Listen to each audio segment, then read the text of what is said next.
আসসালামু আলাইকুম। আশুরা রোজা ও মুহররমের রোজা কবে? আশুরা রোজা কবে এবং আশুরা রোজার সংখ্যা ও ফজিলত কি? আজকের ভিডিওতে সে সম্পর্কে সংক্ষেপে আলোচনা করব ইনশাআল্লাহ। ভিডিওটি না টেনে শেষ পর্যন্ত দেখবেন। প্রিয় দর্শক, আশুরা রোজাকে সাধারণ গ্রাম অঞ্চলে মুসলমান মুহররমের রোজা বলে জানে।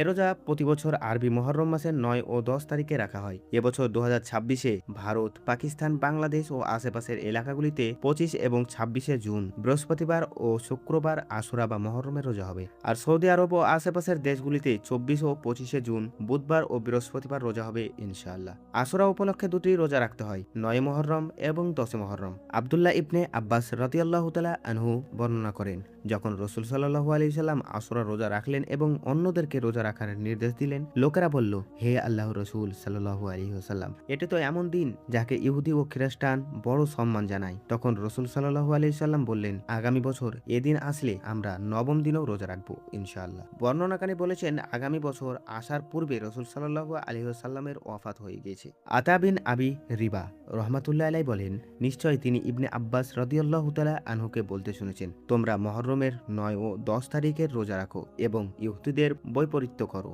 আশুরা রোজা দ্বারা বিগত এক বছরের পাপ রাশি মাফ হয়ে যায়। ইসলামের প্রাথমিক যুগে আশুরা রোজা ফরজ ছিল। দ্বিতীয় হিজরি সনে রমজানের রোজা ফরজ হওয়ার বিধান নাজিল হলে আশুরা রোজা ঐকিচ্ছ হিসেবে বিবেচিত হয়। আশুরা দিবসে রোজা পালনের জন্য রাসূল সাল্লাল্লাহু আলাইহি ওয়াসাল্লাম নির্দেশ দিয়েছেন। হযরতে আবু হুরায়রা রাদিয়াল্লাহু তাআলা আনহু বর্ণনা করেন, তিনি বলেন, রাসূল সাল্লাল্লাহু আলাইহি ওয়াসাল্লাম বলেছেন, রমজানের পর ধারাবাহিক উত্তম রোজা হলো মুহররমের রোজা, আর ফরজের পরে সর্বাধিক উত্তম নামাজ হলো তাহাজ্জুদের নামাজ।